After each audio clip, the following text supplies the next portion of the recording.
meminta yang layak terima segala pujian bagi Dia yang bertahta, surga bumi sujud menyembah di hadapannya. Bagi Dia yang meminta yang layak terima segala pujian bagi Dia yang bertahta, surga bumi sujud menyembah. Yang di rumah ya, bagi Dia, bagi Dia. Semua yuk kita yang layak terima segala pujian bagi Dia, surga bumi. Sekali lagi semua yang di rumah, bagi Dia, bagi Dia yang memerintah yang layak terima segala pujian bagi Dia, oh yang bertahta, surga bumi sujud menyembah. Semua sama-sama, oh bagi Dia yang meminta yang layak terima segala pujian bagi Dia yang bertahta, surga bumi sujud menyembah di hadapannya. Surga bumi sujud menyembah di hadapannya. Surga bumi sujud menyembah di hadapannya.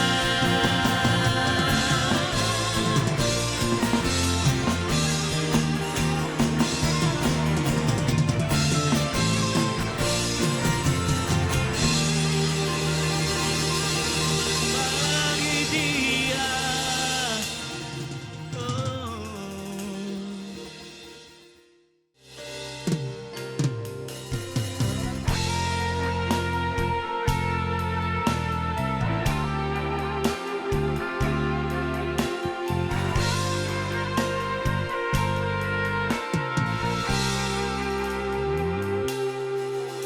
Hanya kepadanya ku kan berlari di saat ku bimbang dalam hidupku. Yang aku percaya dalam hadiratnya ada kekuatan yang baru. Walau ku melangkah dalam tekanan,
ku kan berlari di saat ku bimbang Jalan hidup dalam hidupku. Yang aku percaya dalam hadiratnya ada kekuatan yang baru. Walau ku melangkah dalam tekanan, badai pencobaan datang menghadang. Yang aku percaya dalam hadiratnya ada kekuatan yang baru. Ku kan terbang tinggi bagai raja wali di atas segala persoalan hidupku. Dan aku percaya saat ku bersama Dia tiada yang mustahil baginya. Ku kan terbang tinggi bagai raja wali di atas segala persoalan hidupku. Dan aku percaya saat ku bersama Dia tiada yang mustahil baginya.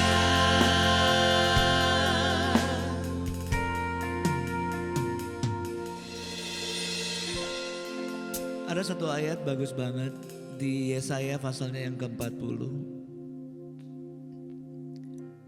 Yesaya pasalnya yang ke-40 ayatnya yang ke-31. Firman Tuhan bilang begini. Tetapi orang yang mengandalkan Tuhan akan mendapatkan kekuatan baru. Mereka seperti burung raja wali yang terbang tinggi dengan kekuatan sayapnya. Mereka berlari dan tidak menjadi lelah. Mereka berjalan dan tidak menjadi lesu. Jadi kalau kita baca ayat ini, kita renungkan firman Tuhan ini, memang hanya orang yang mengandalkan Tuhan yang kekuatannya akan terus-menerus diperbaharui. Jadi kalau teman-teman dalam kehidupan lebih sering mengandalkan diri sendiri, kekuatan sendiri, mengharapkan orang lain menolong kita, membantu kita, itu yang membuat kita gak punya kekuatan dalam hidup ini. Karena hanya orang yang mengandalkan Tuhan akan mendapat kekuatan baru, seperti pada burung raja wali. Tiba-tiba saya diingetin cerita Sadrah, Mesah, Abednego. Satu saat mereka diperhadapkan dengan pilihan yang sangat sulit untuk menyembah patung raja. Tapi kemudian mereka memilih untuk tidak melakukannya. Dan mereka berkata, kalau Tuhan kami sanggup menolong kami, maka Tuhan kami akan melepaskan kami. Tapi kalau Tuhan tidak menolong kami, mereka bilang kami tetap tidak akan sujud menyembah Allah selain Allah yang mereka sembah, yaitu Allah Yehova. Dan mereka buktikan bahwa orang yang mengandalkan Tuhan, mereka akan dapat kekuatan yang baru terus-menerus. Lalu kemudian Daniel mengalami cerita yang sama. Dan Daniel melakukan hal yang sama, responnya sama. Mereka tidak mau sujud menyembah. Mereka tidak takut apapun yang akan terjadi dengan hidup mereka. Orang yang mengandalkan Tuhan, kekuatannya akan semakin diperbaharui lepas hari lepas hari. Mari kita belajar sama-sama yuk. Kita jangan cuma nyanyi seperti Raja Wali, tapi ternyata setiap kali kita punya masalah kita mengandalkan diri sendiri. Mengandalkan pikiran kita sendiri yang kita pikir, pikiran kita lah yang paling benar, ide kita yang paling bagus. Mari jadi seperti Raja Wali yang kekuatannya terus menerus diperbaharui sama Tuhan. Dan itu hanya terjadi kalau kita mengandalkan Tuhan. Mari perbanyak waktu kita untuk menunggu di hadirat Tuhan. Wait upon the Lord. Maka kekuatan kita akan diperbaharui terus-menerus. Nyanyi sama-sama yuk. Bagian ref pujian ini. Mengambil sikap menunggu di hadapan Tuhan dalam setiap permasalahan kita. Ku kan terbang tinggi bagai raja wali di atas segala persoalan hidupku, dan aku percaya saat ku bersama Dia tiada yang mustahil. Saya pengen yang di rumah nyanyi. Nyanyi dari hatimu katakan ku kan bagai raja wali.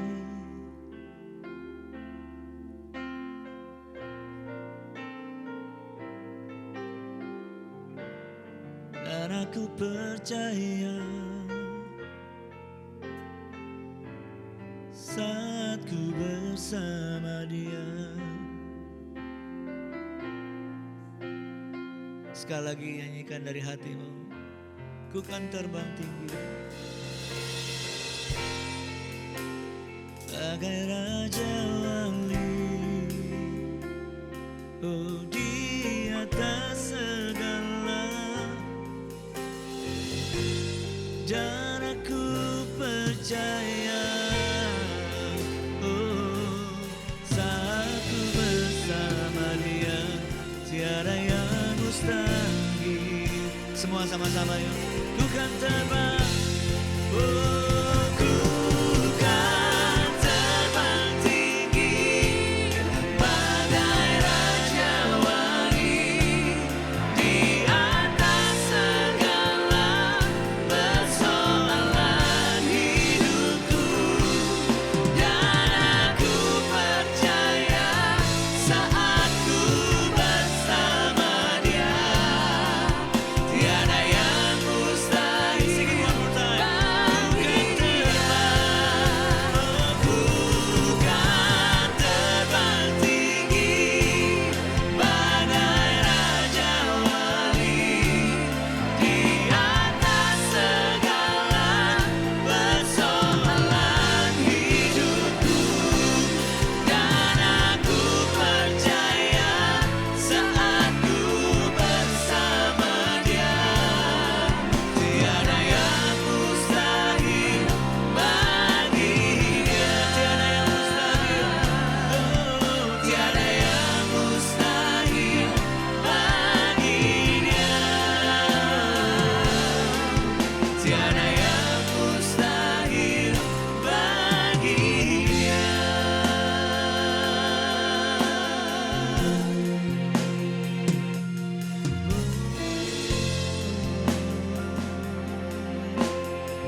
Tiada yang mustahil,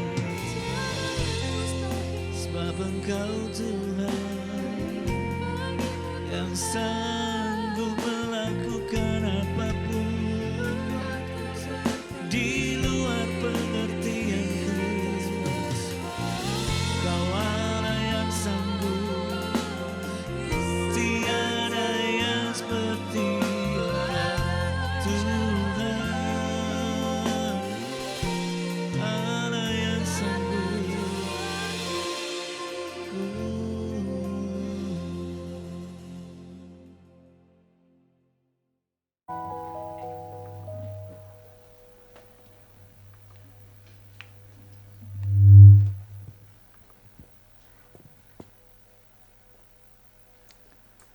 Silakan. Istri saya. Ecie. Kamu mau duduk atau mau berdiri? Berdiri. Mau kayang. Emang Theo kayang. Selamat pagi. Mau lihat dulu dong, cek satu-satu. Tunggu, aku suka cek satu-satu. Kita absen satu-satu. Oke. Hadir ya. Oke, ada Mama Ella di belakang. Luar biasa. Di sini ada yang baru pertama kali datang? Jangan Theo. Ketahuan bohongnya lah, nggak mungkin. Ada yang baru pertama kali? April, selamat datang April. Ya. Saya penasaran kira-kira di tempat ini semuanya saling mengenal atau cuma duduk-duduk sebelah-sebelahan gitu? Ya. Saling kenal nggak sih? Saling sayang? Ya kalau gitu kasih salam kiri kanannya boleh. Hai, halo, ya. Jojo, cayang. Ya, hai, ya. Nanti kita habis kebaktian bisa ngopi-ngopi di belakang. Terus juga kita ada makanan kecil. Biasanya suka ada somai nih Ibu Valen. Hari ini bawa nggak? Tapi saya nggak pernah kebagian. Selalu saya nyomot dari piringnya orang ya, tapi enak loh somainya.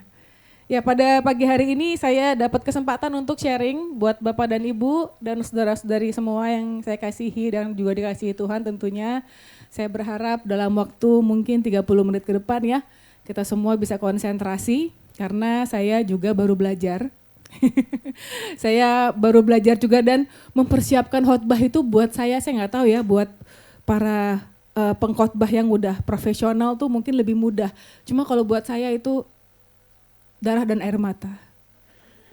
Karena susah sekali gitu. Jadi inilah jerih payah saya akan coba saya bagikan dalam waktu 30 menit ke depan. Oke. Kalau kita suka bicara mengenai kerajaan Allah, karena sekarang kita lagi membahas mengenai kerajaan Allah, di mana kerajaan Allah itu bersifat metafisik. Metafisik itu artinya adalah tidak terlihat ya. Ya, tidak terlihat dalam arti kerajaannya itu tidak terlihat gitu kan. Tetapi kita the member of God's kingdom itu kita mempunyai sikap dan perkataan ya sebagai anggota kerajaan Allah. Dan kalau kita bicara mengenai kerajaan, kalau saya suka nonton di film-film, sekarang kan di Netflix lagi musim tuh film Vikings ya. Ya, kalau kita bicara kerajaan tuh pasti ada yang namanya musuh. Ya. Kerajaan itu pasti ada yang namanya peperangan. Karena kalau kerajaan itu begitu bagus, begitu kaya, begitu indah, pasti banyak yang mau merebut. Ya, yang pertama itu yang mau direbut adalah pasti tanahnya, ya kan, mau direbut, wilayahnya mau direbut, terus juga rajanya mau dikudeta, ya kan. Cuma kalau kita agak susah ya, karena ini kerajaan Allah, siapa yang berani mengkudeta Allah? Nggak ada yang berani, iblis pun nggak berani pastinya kan. Tapi yang pasti akan berusaha untuk ditarik adalah para anggotanya. Anggotanya siapa? Kita yang lagi duduk di sini, anggota kerajaan Allah. Saya percaya iblis nggak akan tinggal diam, ya dia nggak seneng melihat kita semakin hari semakin maju. Dan sebetulnya kalau kita semakin hari semakin maju dalam hal keimanan kita harus punya goal.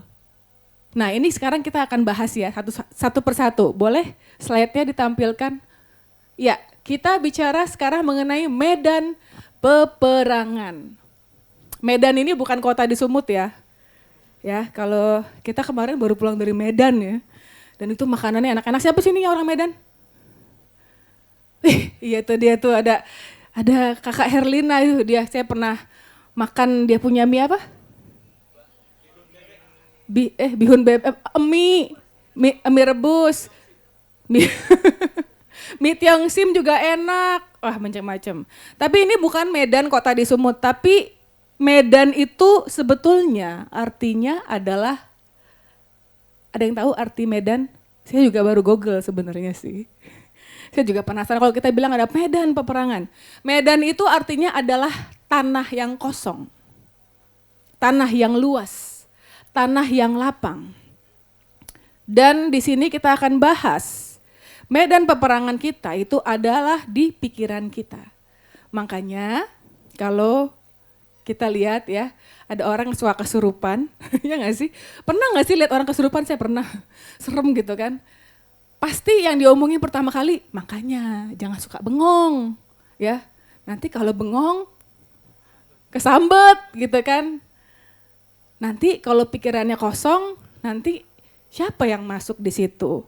Hendaknya kita semua memenuhi pikiran kita dengan firman Tuhan, supaya kita nggak kesambet, ya. Tapi sebetulnya apakah manifestasi dari godaan iblis itu hanya terbatas pada kesambet aja? Enggak juga loh. Mari kita bahas. Kita buka halaman pertama. Oke. 2 gerbang perasaan negatif. Saya percaya manusia itu terdiri dari tubuh, jiwa, dan roh. Dan kita semua ini dibatasi oleh yang namanya norma-norma dan etika. Kita semua yang duduk di sini, saya nggak tahu, mungkin di sini ada yang nggak suka sama saya. Saya nggak tahu ya. Iya, saya tahu kamu nggak suka sama saya juga nggak suka sama kamu. Nggak ada bercanda-bercanda. Ini Grace ini memang begitu, dia suka jahil. Ada yang suka sama saya, tapi saya nggak pernah tahu. Semua ada di sini kan. Ya, pendapatmu mengenai aku nggak pernah tahu yang sebenarnya. Apalagi perempuan, kita nggak pernah tahu. Bisa aja di depan ngomongnya manis, di belakang gitu kan. No, tapi dia tuh suka gini-gini orangnya, gini. Tapi di depan, hai mama, gitu. Ada. Saya nggak apa-apa. Saya mengerti kenapa. Ya, memang itulah manusia. Saya juga sama. Suka seperti itu juga, ya. Kadang jujur nih, maaf, saya cuma jujur. Saya kalau ngomong mah apa adanya aja. Sebagai seorang pemimpin saya harus baik. Menyambut para anggota jemaat selalu dengan senyum gitu kan, hai gitu. Pasti akan, orang-orang pasti akan bilang, oh ramah ya orangnya suka menyambut ya. Tapi tunggu, Anda belum kenal saya. Biasanya kalau kenal sama saya, mungkin tahu karakter saya yang aslinya seperti apa. Dan biasanya kalau saya udah mulai deket sama orang, saya orangnya suka padanya ngomong gitu. Dan biasanya saya nggak tahu orang bisa tersinggung, bisa nggak tersinggung. Tapi saya berdoa sama Tuhan. Semoga apa yang saya katakan bisa menjadi berkat, walaupun mungkin pada awalnya sakit hati dulu. Ya nggak sih? Kadang-kadang kita suka gitu ya. Kita nggak tahu, kadang kalau kita bicara mengenai sebuah kebenaran terhadap orang, bisa jadi orang itu menerima atau tidak menerima. Semua ada di sini, semua ada di medan pikiran kita. Dan medan pikiran itu adalah gerbang yang paling mudah untuk dimasuki oleh perasaan negatif. Saya nggak mau bilang iblis di sini, karena kalau saya bicara iblis, dia senang banget ya dia ngomongin ya. Kagak usah lah kita ngomongin iblis ya, cukup dia ada di film horor aja, ya. Di film apa tuh, The Nun, apalah segala macam yang serem-serem itu. Kita bicara mengenai perasaan negatif, karena itu adalah salah satu pintu yang gampang banget membuat kita tuh hancur. Yang pertama adalah perasaan rendah diri. Perasaan rendah diri itu bisa menjelma menjadi berbagai macam sifat, ya kan? Pertama, rasa tidak berharga.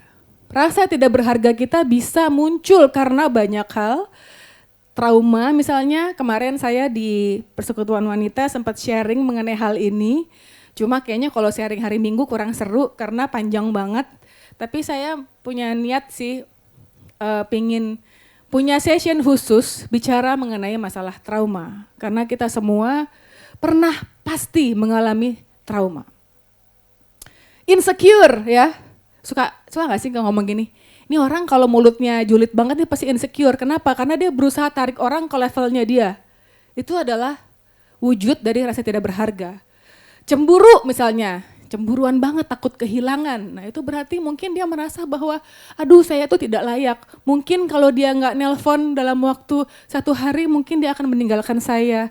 Ada kan ibu-ibu yang suka gitu ya. Kadang-kadang kalau suami nggak angkat telepon jangan-jangan gitu kan. Dia lagi ada di sebuah tempat yang namanya eksekutif gitu kan. Ya kan gitu kan. Padahal sebetulnya suaminya lagi lowbat gitu. atau apa nggak, saya nggak tahu tempat apa di Bali ya. Ya kira-kira seperti itulah. Yang kedua yang sebenarnya tidak kalah berbahaya daripada perasaan rendah diri itu adalah perasaan sombong. Sombong di sini bukan dalam arti sombong yang nggak mau negur orang. Ada kan orang gitu ya. Kadang-kadang kita suka gampang banget menjudge orang ya. Kalau orangnya itu diem, terus orangnya itu mukanya settingannya agak jutek. Oh iya, jutek dan judes jadi jutes. Bahasa baru, judes dan jutek ya. Kadang-kadang ada orangnya yang udah settingan mukanya emang udah begitu. Saya ini termasuk orang seperti itu karena ya namanya juga orang Sumatera kan, mama saya orang Batak. Jadi mukanya tuh kadang-kadang suka terlalu serius gitu. Ya apalagi dengan tulang pipi gitu kan, terus matanya kecil, matanya ke dalam. Jadi orang lihat kayaknya kok mukanya galak banget. Padahal sebetulnya memang betul sekali. Maksudnya di sini adalah kita terlalu gampang ngejudge orang. Padahal orang galak itu sebenarnya bisa jadi niatnya baik, ya enggak? Belum tentu loh orang yang manis-manis itu niatnya baik. Bener enggak sih? Kita mesti berhati-hati karena di sini ada orang Batak, ada orang Kupang. Ya, ada orang apa lagi di sini?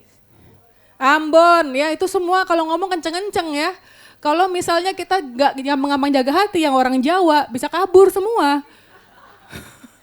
Ya kan, yang orang Jawa bisa kenceng banget nih ngomongnya gitu kan. Padahal sebetulnya niatnya baik. Nah makanya kita sebagai orang Kristen kita harus berhati-hati. Kita juga sebagai orang Kristen juga harus pinter. Dalam arti memahami tatanan budaya dalam masyarakat. Kita mungkin belajar sedikit ilmu sosiologi. Kenapa? Karena kita mengerti akhirnya, jadi kita nggak salah paham gitu ya. Kalau karena saya bukan orang Jawa, jadi mungkin saya kalau ngomong tuh suka apa adanya, belak-belakan katanya. Tapi percayalah, niat saya baik, bener. Ya, bener kan sayangnya? Bener, ya kan selalu baik niat saya.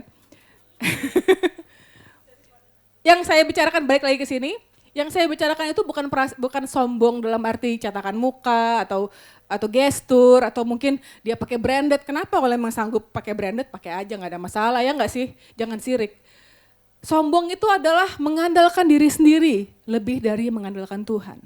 Waktu kita mengandalkan diri kita sendiri lebih daripada kita mengandalkan Tuhan, itulah saatnya kehancuran akan datang kepada Anda. Dan itu sudah pernah saya rasakan Bapak dan Ibu, makanya saya bisa ngomong di sini. Iya betul, kita merasa bahwa semua keberhasilan kita, semua pemahaman kita itu semuanya berasal dari kita. Padahal sebenarnya itu semua datangnya dari Tuhan. Ya, saya bisa ngomong di sini itu bukan karena saya nggak mau beneran. Ada titik dalam hidup saya bilang saya nggak mau pelayanan, nggak mau. Enak aja nggak mau ngapain, sok suci, sok apa. Tapi kalau Tuhan udah bilang bahwa kita siap untuk menerima tugas yang Tuhan berikan, Tuhan kasih kita hikmat, saya percaya kita bisa melakukan apapun yang Tuhan mau kita lakukan. Ya enggak? Kalau dunia bilangnya adalah kita bisa melakukan apapun. You can do anything. But orang Kristen bilang, through God I can do anything. Oke, kita lanjut. Dan ini adalah problem kita setiap hari. Benar enggak? Pertarungan kita setiap hari adalah melawan perasaan negatif. Saya mau tanya di sini sama yang sudah menikah, apa masalah terbesar daripada pernikahan? Apa masalah terbesar daripada pernikahan adalah mulut. Ya, lidah dan bibir saudara-saudara. Masalah terbesarnya adalah itu. Kata-kata kita bisa membuat orang lain tersinggung dan tersungging. Karena memang apa yang keluar dari mulut itu berasal daripada hati dan kepala dan perasaan. Dan orang yang mendengar kata-kata yang keluar dari orang lain itu akan dicerna menurut pikiran orang tersebut. Ya, makanya suami dan istri wajib sekali memahami pasangannya masing-masing. Karena waktu kita memahami pasangan kita tahu Tuhan kasih kita hikmat. Ya, inilah yang dikatakan berhikmat. Berhikmat itu bukan kepinteran, karena kadang-kadang kepinteran itu tau gak apa? Nyebelin. Ya, ngerasa pinter, ngerasa pendapat dia paling oke, ngerasa pemikiran dia paling keren. Itu kadang-kadang menyebalkan orang yang mendengarkan. Tapi hikmat Tuhan adalah membawa damai sejahtera. Apa yang keluar dari mulut kita itu walaupun mungkin kata-katanya sama, tapi kalau Tuhan yang taruh dalam mulut kita, itu bisa menjadi berkat. Dan siapa orang yang paling sering mendengar kata-kata kita? Pasangan, suami istri, anak, keluarga kita, teman-teman komunitas kita. Itu orang yang paling sering mendengar kata-kata yang keluar dari mulut kita. Makanya Tuhan menciptakan kita 2 telinga dan 1 mulut supaya kita lebih banyak mendengar daripada berbicara. Tuhan tidak menciptakan mulut kita 5. Kalau mulut kita 5, wah selesai ngana ya. Untung Tuhan menciptakan mulut cuma 1, kuping 2. Lanjut. Karena perjuangan kita bukanlah melawan darah dan daging, tetapi melawan pemerintah-pemerintah. Sama-sama yuk kita baca yuk. 1, 2, 3. Tetapi melawan pemerintah-pemerintah, melawan penguasa-penguasa, melawan penghulu-penghulu dunia yang gelap ini, melawan roh-roh jahat di udara. Tuhan memberikan hikmat di ayat ini, bukan seperti film horor sekali lagi ya, kayak kita perang, wah pakai salib gitu kan, pakai kitab suci gitu, dilempar kitab suci pakai air apa segala macam, enggak. Tapi di sini, ya suami istri itu bisa diem-dieman sebelah-sebelahan, bisa senyum, tapi dalam hati bangsat lo gitu kan. Dasar boros gitu kan. Dasar kamu gak pernah ngerti perasaan saya. Jadi waktu di medan peperangan kita ini kosong dan diisi oleh pikiran negatif, kita bisa aja ngomong, sayang udah makan? Tapi dalam hati, dasar uang belanja kurang terus. Nah, kayak begitu. Bener gak? Ya, yang suami istri jangan malu-malu ya. Terkadang begitu, lain di hati, lain di mulut, lain di bibir, lain di pikiran. Lanjut. Ini adalah salah satu siasat iblis. Dia mempengaruhi kita dengan berbohong, menuduh kita bahwa kita tidak layak. Saya percaya bahwa segala sesuatu yang keluar dari mulut manusia itu berasal dari hati. Karena kekristenan itu sesuatu yang dari dalam. Dari dalam dia akan mengalir keluar, dan dia akan berefek ke orang-orang sekitar kita. Makanya kalau kita baca firman Tuhan, Tuhan selalu memakai istilah berbuah. Ya. Tuhan gak suruh kita jadi baik aja. Jadi baik aja udah cukup. Tidak. Tuhan suruh kita berbuah. Bisa dibaca ayatnya, kalau pohon ara tidak berbuah, lebih baik ditebang. Kenapa? Karena orang Kristen itu wajib untuk berbuah. Salah satu dari siasat iblis itu adalah mempengaruhi kita. Dan iblis itu menjelma menjadi pikiran-pikiran negatif yang ada di kepala kita. Kenapa dia seperti itu? Karena dia ingin merebut kita. Goalnya iblis adalah untuk bikin kita mati secara rohani. Ya, saya ulang lagi ya. Tujuan daripada si jahat kerajaan iblis itu adalah untuk mematikan kita secara rohani, bukan secara fisik. Karena dia nggak bisa. Yang dia matikan pertama kali, gerbang yang dia masuk pertama kali adalah pikiran kita. Dan pikiran kita itu gampang banget untuk dipengaruhi. Kenapa? Karena manusia itu terbentuk daripada kejadian-kejadian, ya, pemahaman kita terbentuk dari trauma-trauma kita. Dan yang paling sebenarnya sedikit ironis adalah Tuhan itu menciptakan manusia itu udah ada yang namanya insting. Kalau kita melihat sesuatu yang negatif, itu kita bisa lari. Kayak misalkan kita ngerasa ada bahaya nih, ya.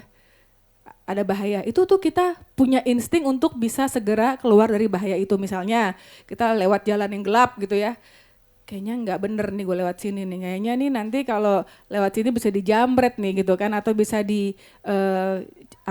bisa ada kejadian-kejadian buruk lah gitu. Makanya kita menghindar dari jalan yang gelap. Coba, contoh, anjing saya di rumah, nggak peduli dia. Buka pintu, keluar, dia nggak lihat mobil kiri kanan, ya. Dia kabur aja gitu kan, dia nggak tahu ada bahaya gitu, dia bodo amat. Kalau dia lihat bahayanya, baru dia balik ke rumah. Kayak misalkan tiba-tiba dia ketemu anjing besar, dia kaget langsung dia balik ke rumah gitu kan. Tapi selama dia tidak melihat bahaya, dia hanya melihat itu jalan gelap, aku bisa lari, bisa pupu, bisa pipi di situ kan, gitu. Itu anjing saya di rumah. Tapi manusia enggak. Kita punya pikiran langsung begitu kita lihat jalan gelap, kita langsung lihat, bahaya enggak ya gitu kan. Terus kita langsung mikir, kalau anak saya lewat jalan gelap harusnya nggak boleh, ya nggak? Ibu-ibu kan suka gitu kan? Langsung begitu. Kenapa? Kita punya pikiran dan insting. Tapi itu suka dipakai iblis. Kenapa? Karena memang manusia itu cenderung lebih mengingat hal-hal negatif. Contoh, ada banyak orang yang memuji kita. Tapi kita lupa. Ada satu orang yang menghina kita. Kita ingat sampai mati. Ya kan? Ya enggak? Contoh lagi, setiap hari kita tinggal di Bali, kita melihat matahari bersinar dengan cerahnya, langit biru, ya. Enggak ada yang heboh, biasa aja. Begitu langitnya abu-abu, mulai berisik. Ya, mulai update status. Ya, gimana sih nih? Ada apa dengan langit? Ada apa dengan pemerintah kita? Kenapa sih begini? Kenapa begitu? Aduh Tuhan tolong. Padahal itu cuma kayak berlangsung beberapa saat aja. Sementara waktu kita melihat suasana baik, suasana cerah semuanya, langitnya biru, nggak ada yang pernah update. Maksudnya ya kadang-kadang kita update ya, tapi kita lupa. Kenapa? Karena memang pikiran kita didesain sedemikian lupa. Jadi hati-hati.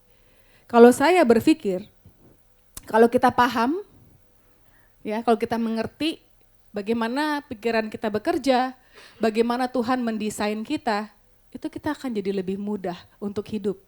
Karena kita tidak dikontrol oleh perasaan negatif kita.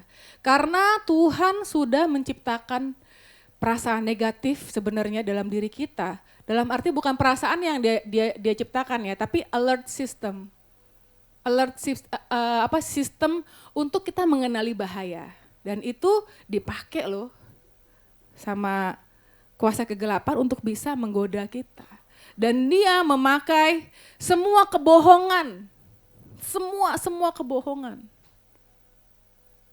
untuk supaya kita tidak berhasil mencapai tujuan Tuhan dalam hidup kita. Dia akan pakai perasaan kita yang merasa bahwa kita tidak layak. Dia akan membuat kita tidak percaya diri. Dia akan membandingkan kita. Coba memasuki pikiran kita dengan perbandingan dengan sekitar kita. Kamu gak layak. Siapa kamu dulu? Dosa-dosa apa yang sudah pernah kamu lakukan? Ngapain kamu ngomong-ngomong Tuhan-Tuhan? bukankah kamu itu bercerai? Ah, ngapain kamu ngomong Tuhan, Tuhan? Lihat, kamu pernah dilecehkan dulu. Iblis gak mau kita berubah. Dan dia pinter banget, kenapa? Dia udah hidup dulu, lebih dulu dibanding kita. Dia ngerti, sementara kita kan hidupnya saya baru 25 tahun. Kali 0,8. Ya kan? Dia hidup lebih lama dibanding kita, Bapak dan Ibu. Jadi dia ngerti kita tuh seperti apa. Firman Tuhan, manusia zaman sekarang ini beruntung. Kita bisa dapat semua informasi, tinggal tanya Mbah Google ya. Dari mulai informasi mengenai masakan, dan firman Tuhan juga bisa. Banyak sekali hamba-hamba Tuhan sekarang yang luar biasa, yang dulu kita susah banget untuk bisa reach, sekarang kita tahu gitu kan, mereka tuh membagikan apa, terus sharingnya bagaimana, itu bikin kita tambah pinter. Kita harus jadi orang Kristen yang pinter, jangan dikit-dikit tanya pendeta, ya bener deh, kita harus jadi orang Kristen yang pinter, karena waktu kita mengetahui segala kebenaran firman Tuhan itu luar biasa. Kebanyakan sayangnya orang Kristen zaman sekarang itu berpikir bahwa ikut Tuhan, mempelajari firman Tuhan itu kuno. Tidak. Mempelajari firman Tuhan itu membuat kita jadi pinter. Kalau kita belajar dengan benar, kita akan jadi manusia yang penuh hikmat, sudah pasti. Pinter, kita akan jadi manusia yang luar biasa dalam tatanan masyarakat. Karena di dalam firman Tuhan, semuanya itu ada kejadian buruk, tapi juga ada diajarkan bagaimana caranya kita untuk mengatasi perasaan kita, untuk keluar daripada hal-hal buruk tersebut. Terus juga ada contohnya Yesus yang luar biasa. Yesus mengajarkan kita bagaimana kita menjadi orang yang penuh dengan kerendah hatian, tapi juga sekaligus penuh dengan hikmat. Jadi luar biasa, kalau mau belajar hari Rabu ya, bisa datang untuk Bible study. Iblis akan membohongi kita begitu tidak layak, kenyataannya adalah sebenarnya kita dilayakkan.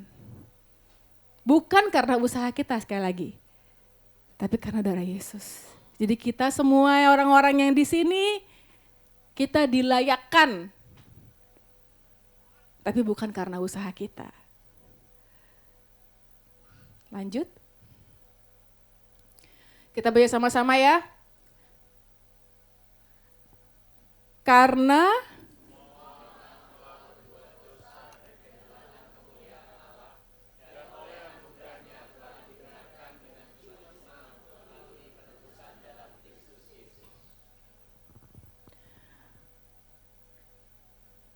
kita semua di sini tidak ada yang pernah luput dari dosa. Jadi jangan merasa minder. Ya, jangan merasa kalah Hawa. Apalagi sama yang ada di mimbar, karena kita sama. Kita semua manusia berdosa. Kita semua sebenarnya harusnya mati. Tapi enggak. Jadi waktu kita memutuskan kita mau menjadikan Tuhan Yesus sebagai Raja dan Juru Selamat kita, di saat itulah kita hidup. Bapak dan Ibu dan saudara-saudari semua, saya bisa bilang tidak ada yang baik dari manusia, benar. Bahkan semua usaha kita, bahkan semua pemikiran kita, itu kadang-kadang bukan membawa kita kepada sebuah hal yang keberhasilan gitu ya.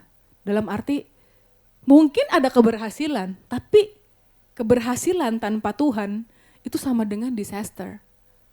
Ya. Mungkin kita dulu berdoa, apa doa kita? Kita pengen punya rumah gitu misalkan. Terus rumah kita tercapai, tapi kita menghalalkan segala cara untuk bisa mendapatkan rumah itu. Itu tidak akan jadi apa-apa Bapak dan Ibu. Atau kita pengen jabatan, Tapi kita mengalahkan segala macam cara. Atau status sosial misalnya. Ya, zaman sekarang kan manusia itu sangat mengagungkan status sosial, apalagi dengan zaman sosial media ya. Tapi tanpa Tuhan ada di situ, itu semua akan hancur berantakan. Begitu juga dengan pelayanan. Pelayanan itu adalah sebuah kegiatan Bapak dan Ibu. Ya. Jadi pelayananmu tidak menentukan kualitas hubunganmu dengan Tuhan. Baca Alkitab. Anda bisa baca Alkitab setiap hari. Itu bagus. Tapi sebenarnya Tuhan maunya kita melakukan apa yang ada dalam firman Tuhan. Lebih baik kita baca Alkitab itu hanya kitab-kitab tertentu diulang-ulang, gak apa-apa asal kita mengerti. 1 ayat aja. Gak usah kayak menjadi seorang ahli Alkitab ya, karena nanti malah jadi keblinger ya. Bingung kok ini begini, ini begitu. Bener bingung loh Bapak dan Ibu. Kalau kita baru baca Alkitab pasti pusing. Kok begini sih isinya gitu. Kadang-kadang kita suka mikir seperti itu. Tapi coba mulai dari 1 ayat. 1 ayat aja. Tapi hayati baik-baik, kerjakan baik-baik sampai kita paham betul.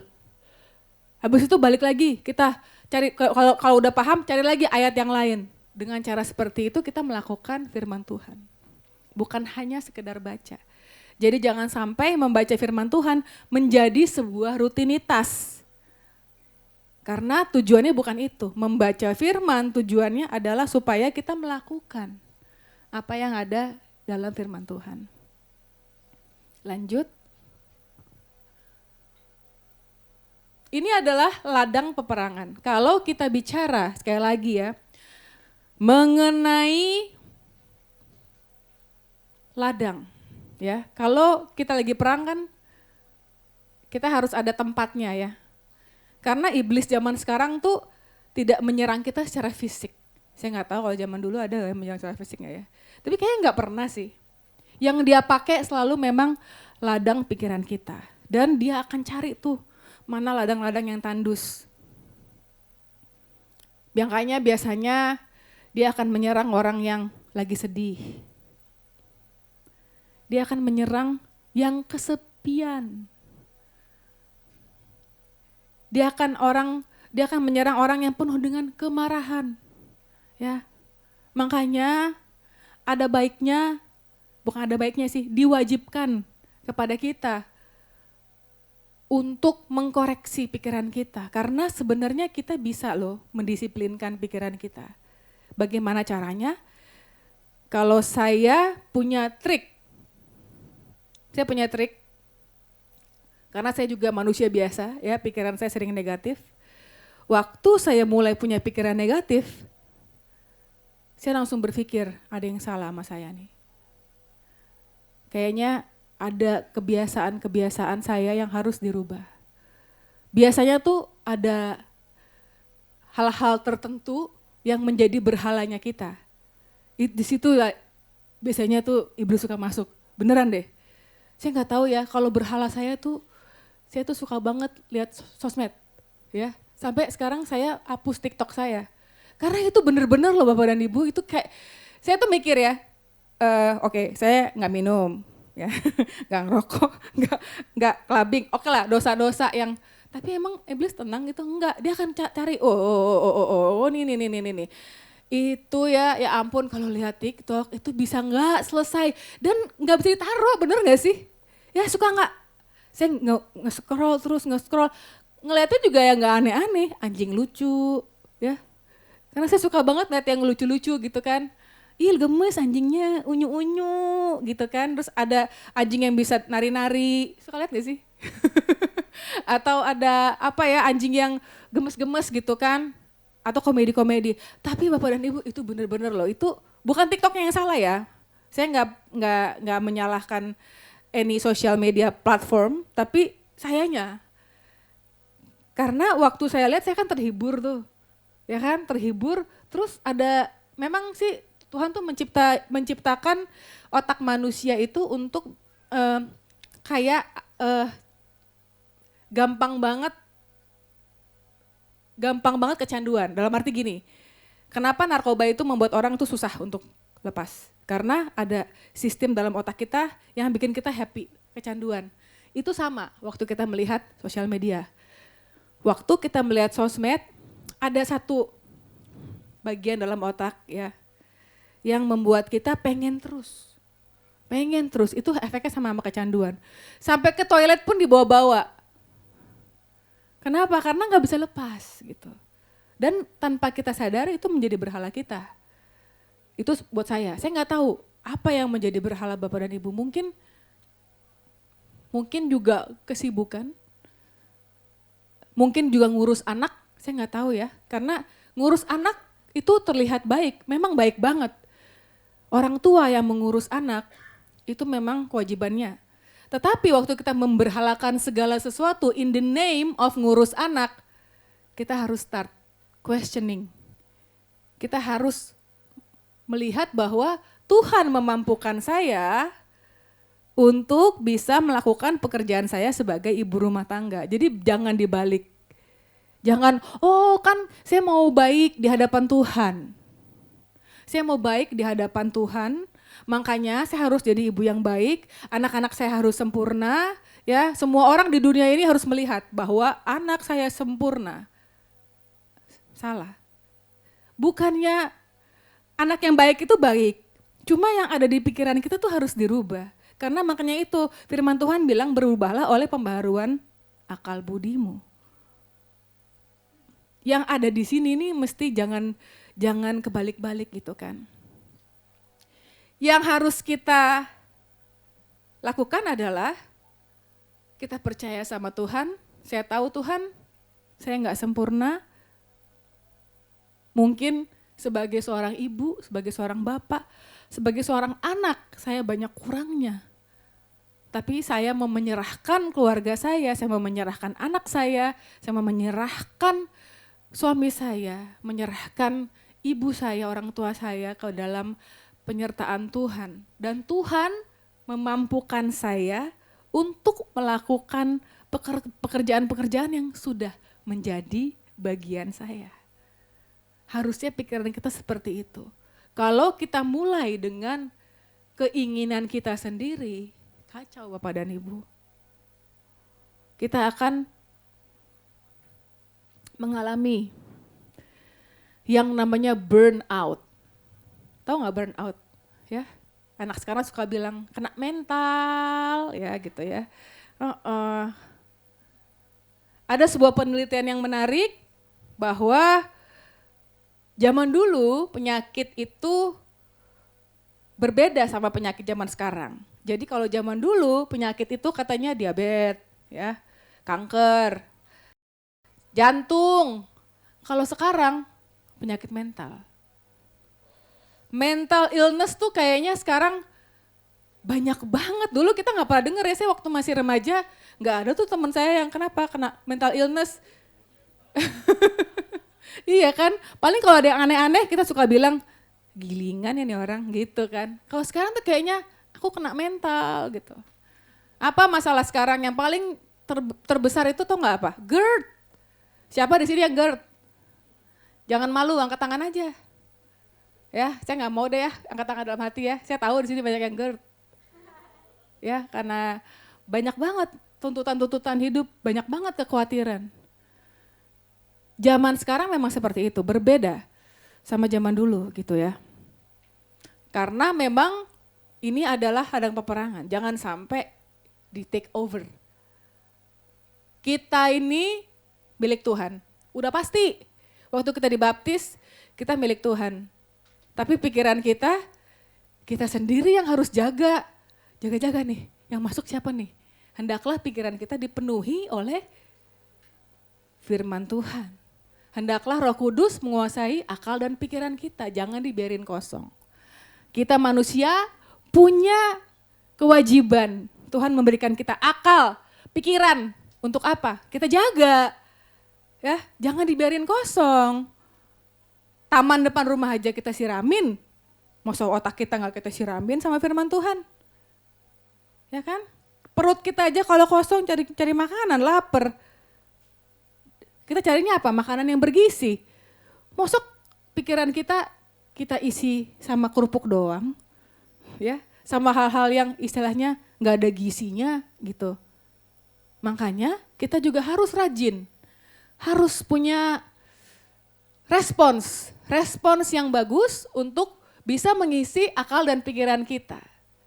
Bagaimana caranya? Saya percaya kita semua di sini punya cara yang unik untuk bisa mengisi akal dan pikiran kita. Dan sebenarnya kalau kalian semua duduk di sini, kalian ada di komunitas ini itu bersyukur banget karena nggak tahu ya, saya dan Babe dan semua yang ada di sini kita punya misi seperti itu. Supaya kita semua jadi jemaat Tuhan yang pinter, yang berbuah. Bisa melayani. Tapi kalau bisa melayani tanpa ada penyertaan Tuhan bahaya. Mending gak usah. Ya, karena gak usah. Karena itu bukan sesuatu yang main-main menurut saya. Pelayanan walaupun kesannya tidak, kadang kayak kalau pelayanan tuh suka dipilih-pilih gak sih? Kayak misalnya kalau jadi usher itu kastanya lebih rendah dibanding jadi singer misalnya. Padahal kan sebetulnya sama-sama melayani. Ya, waktu kita nunggu jemaat di depan dengan senyuman, wah itu luar biasa loh berkatnya loh. Banyak banget jemaat yang akan stay dan juga akan merasa diterima kalau usher-nya senyum dengan baik. Ya, makanya para usher nih harus rajin ya, Tante Loren ya. Harus rajin, harus semangat menyambut karena kalian tuh garda terdepan gitu kan. Garda terdepan, senyum. Biasanya kalau usher tuh biasanya keren-keren bajunya gitu, halo gitu kan. Disenyumin aja langsung, aduh kayaknya kok aku masih diterima ya. Cuma senyum doang padahal loh gitu. Ladang peperangan kita adalah pikiran kita, lanjut. Lanjut, ini ada ayatnya, kami mematahkan setiap siasat orang dan merubuhkan setiap kubu yang dibangun oleh keangkuhan manusia untuk menentang pengenalan akan Allah. Kami menawan segala pikiran dan menaklukkannya pada Kristus. Kita baca ya, kami menawan segala, 1, 2, 3.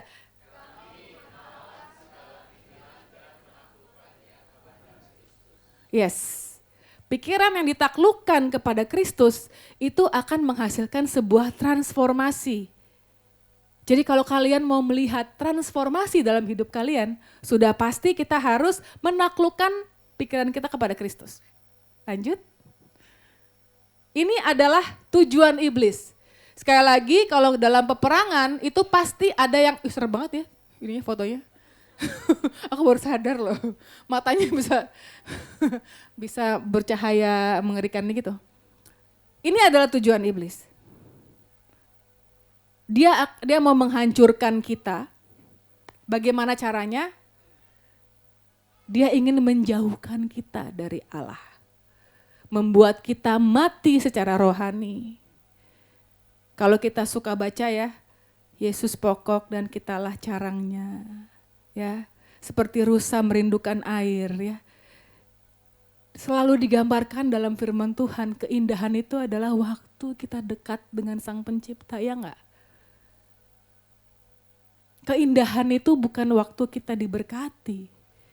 Keindahan itu bukan waktu kita mempunyai segalanya. Tapi keindahan hidup, kedamaian hidup itu hanya didapatkan waktu kita dekat dengan Allah. Dekat dengan pencipta kita karena dia adalah sumber damai. Kita mencari-cari di dunia ini mencari damai. Kita gak ketemu. Kenapa? Karena emang gak ada. Yang ada hanya damai sementara. Mau kita yoga sampai bego di Ubud ya. Kepala ke bawah, kaki ke atas ya. Kita hanya akan jago aja. Gak apa-apa, bagus nguatin bahu ya kan. Tapi kalau kita nyari kedamaian di yoga, salah kaprah. Tapi yoga juga bukan dosa. Jadi jangan kebalik-balik. Kalau yoga sekedar olahraga, stretching bagus buat bahu ya Natalis ya. Ya kan?